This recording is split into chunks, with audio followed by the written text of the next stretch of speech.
in terms of your recollection and what you hear from your friends and family who may still be there in Minnesota about tensions between the black community and the police?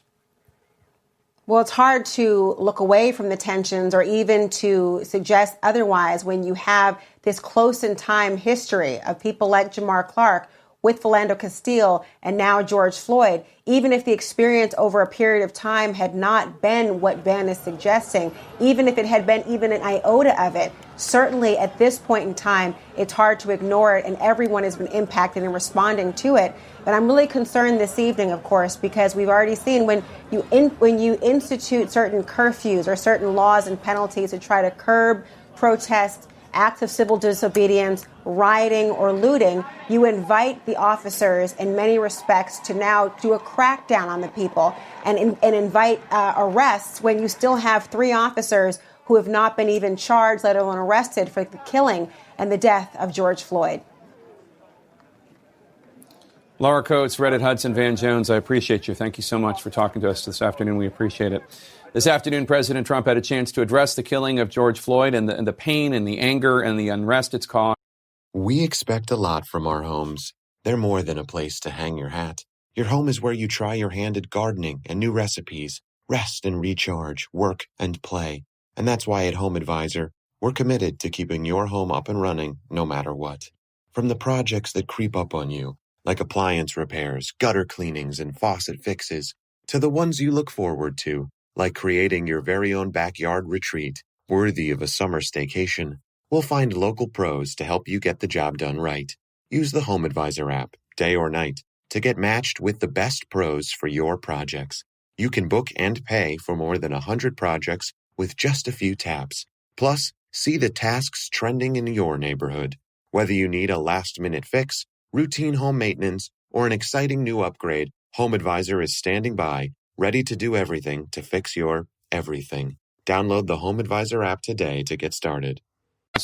Instead, the president didn't take any questions in the Rose Garden. Thank you very much. So what did he talk Good about? afternoon. That story next. Thank you.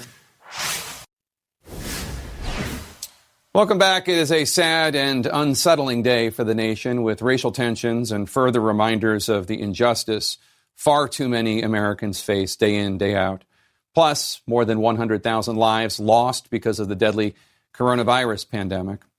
And yet, if Americans were hoping that their president in a hastily scheduled Rose Garden event might say something to try to calm nerves, soothe pain, or bring us together in any way, well, they were likely disappointed. The president instead focused today on the Chinese government and announced that the U.S. was withdrawing from the World Health Organization. The president took no questions, though we were told it was a press conference, and he made no remarks about the protests. Though on Twitter, the president did try to clean up what seemed to many to be an incendiary tweet that, quote, "When the looting starts, then the shooting starts," referring to protesters as thugs.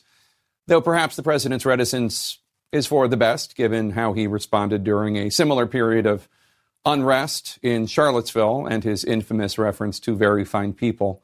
CNN's Caitlin Collins joins me now. Caitlin, President Trump's political strategy, whether on peaceful NFL protests or wearing face masks, often seems focused on dividing Americans. And this is a time when often people look to the president for a unifying message. And there was a question of whether or not that's what he was going to offer when he spoke to reporters earlier, Jake. That had actually been a plan underway inside the White House since this morning for the president to address what was going on in Minnesota at that press conference this afternoon. You can't even really call it a press conference because he didn't take any questions from reporters. But those plans were abruptly scrapped. They wanted to focus on China, as you saw the president did, and then he turned without taking any questions. And so really it just leaves it to the president's tweets, where he was saying that armed force could be used against those rioters. He was talking about bringing the military in, something that the Minnesota governor had already activated the National Guard, actually. And later, the Minnesota governor said the president's tweets were not helpful to this situation that was ongoing. And so now still the president has not addressed this in person as he was expected to do just this morning. But Caitlin, the president did initially say that he didn't like what he saw on the videotape, but obviously most of his energy has been about condemning the protesters and the lawlessness in the protests. In these situations, a U.S. president typically reaches out to the family of the victim. We know that the president's Democratic opponent, Joe Biden, spoke to Floyd's family. Has President Trump reached out to Floyd's family? It's not clear. We've asked the White House multiple times today whether or not that contact has been made. We know yesterday the White House press secretary was asked this, and she said not to her knowledge had the president yet spoken with George Floyd's family. And that was another thing about the president not addressing this at all in the Rose Garden, which really stunned several people who even work for him, is that Joe Biden came out and said, yes, he had spoken to George Floyd's family. He offered this message to the country, talking about really the state of things. And yet the president himself has not said whether or not he's spoken to him. The White House isn't saying, and of course he hasn't addressed it, though we should note, Jake, he is going to be meeting with industry executives here in this hour, and there is a chance he may speak about this then, though it's still unclear what his plans are. All right, Caitlin Collins reporting at the White House for us. Thank you so much. This is hardly the first time that President Trump has made comments criticized as racially insensitive, if not just empirically racist. In fact, as CNN's Abby Phillip reports, this is just the latest example of the President of the United States seeming to stoke rather than attempt to heal our longstanding racial divides. Downtown Minneapolis, engulfed in fire days after a black man, George Floyd, was killed following an arrest by police. Back in Washington, President Trump responding with middle-of-the-night tweets that once again fanned flames of racial tensions in the United States. Trump condemning the fires and looting, but adding a threat. These thugs are dishonoring the memory of George Floyd. Any difficulty, and we will assume control. But when the looting starts, the shooting starts. That phrase appears to have its origin from this 1967 comment by a Southern police chief threatening black protesters with violence if there was looting. When the looting starts, the shooting starts, which we know is a reference to another racist time in the history of America where police abused our people. Trump now facing re-election and making a push to appeal to black voters, touting his support for criminal justice reform and weighing in on Floyd's death. I feel very, very badly. It's a very shocking sight. But his own words, past and present, make that a tough sell. I said, please don't be too nice. And no justice, no peace. In Minneapolis, activists slamming Trump's record on issues of race. He said, don't be so nice to them. Hit him in the head when you put him in the car. These were his words as the president of the United States. This is not an isolated situation. You were quick to send your troops to kill us. We already been saying it's open season all over the nation, and you just opened it up even more. Last year, Trump telling a group of minority Democratic congresswomen who are all U.S. citizens to go back and help fix the totally broken and crime-infested places from which they came. Then, a week later, attacking late Baltimore Congressman Elijah Cummings' majority black district as a disgusting, rat and rodent-infested mess. Trump's latest tweet on looting prompting Twitter to act, leaving it up but slapping on a label saying the message glorifies violence. The president now backpedaling, claiming he meant that looting leads to shooting, adding, I don't want this to happen, and that's what the expression put out last night means. It was spoken as a fact, not as a statement. Yet Trump's comments on Minnesota are part of a pattern of the president offering support to some protesters, like the ones who descended on Charlottesville, Virginia in 2017. You also had people that were very fine people on both sides.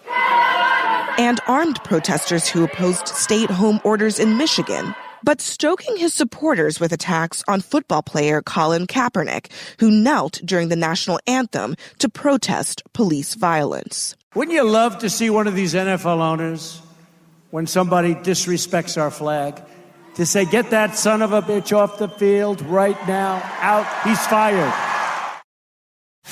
A White House official says that President Trump did not know the background behind that quote about looting when he tweeted it last night. And they've accused the media of stoking a misinterpretation of his comments. But I should note that last night, a right-wing militia group called the Oath Keepers, they show up often heavily armed at these types of protests, and they're typically allied with President Trump, actually called for him to retract the tweet, saying that they were fearful it would incite violence. So a lot of people saw that tweet and took a very clear meaning from that tweet last night, not just the media, Jake. All right, Abby Phillip, thank you so much. Coming up next, the coronavirus pandemic, the CDC out with a dire new prediction. The rate of deaths per day could increase in just a matter of weeks. Stay with us.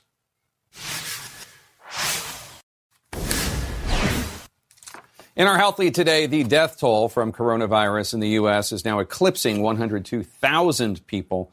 1 month ago, that number of lives lost was just over 60,000. Now, New York City, the one-time epicenter of the novel coronavirus, is set to begin reopening early next month, as CNN's Nick Watt reports for us now. Plagued by this virus more than most, New York City will soon start on the long road back. We are on track to open on June 8th, which is 1 week from Monday. If people are smart, he says, we won't see the numbers go up. As we haven't in the upstate regions that have reopened and Long Island that has reopened. The numbers have not gone up. Why? Because people have been smart.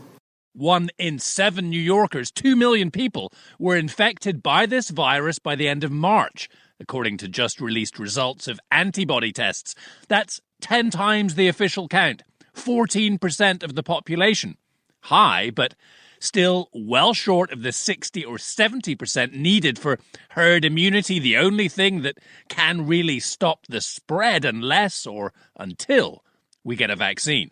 It is reopening to a new normal. It's a safer normal. People will be wearing masks. People will be socially distanced. Washington, D.C. started reopening today. It's not a day of celebration. It's a day of being able to do some things slowly and on a limited basis that we haven't been able to do for 10 weeks.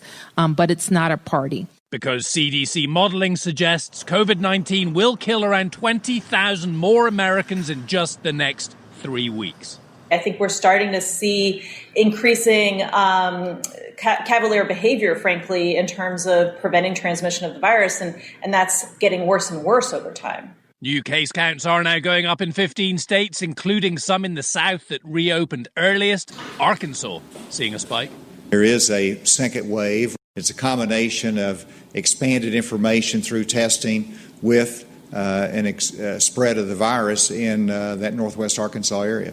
Cases also climbing where we saw some of our first confirmed cases, Washington State and California.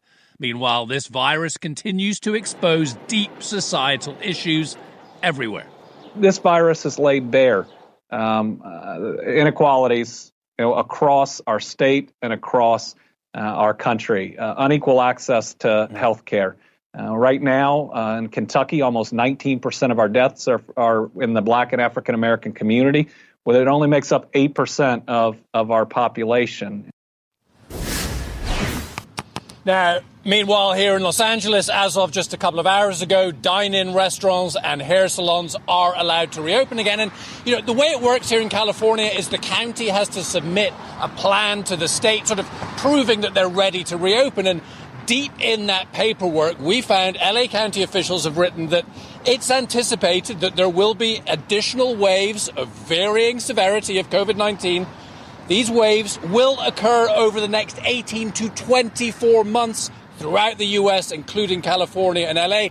Not necessarily surprising, Jake, but sobering to see that written. Nearly 2 years, maybe. Jake?